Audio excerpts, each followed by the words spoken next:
ஹாய்மா, good afternoon. Good afternoon. இன்னைக்கு என்னம்மா lunch? இன்னைக்கு ஒரு லீவ் இல்லையா?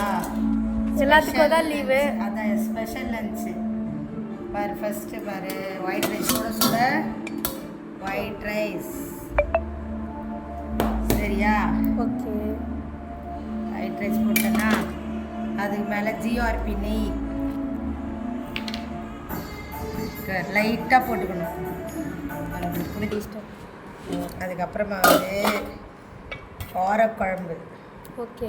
முட்டை வேக வச்சு போட்ட கத்திரிக்காய் காரக்குழம்பு சுட சுட. இதுக்கு வந்து காலைல இட்லிக்கு செஞ்ச தக்காளி சட்னி செமையாக இருந்துச்சு, அது கொஞ்சம் போட்டுக்கிறேன். அப்புறமா தொட்டுக்க வந்து முருங்கைக்கீரை பொரியல். டுடே லஞ்ச் அவ்வளோதான். ஓகே, பாய். சாப்பிடுன்னா சூப்பராக இருக்கும்.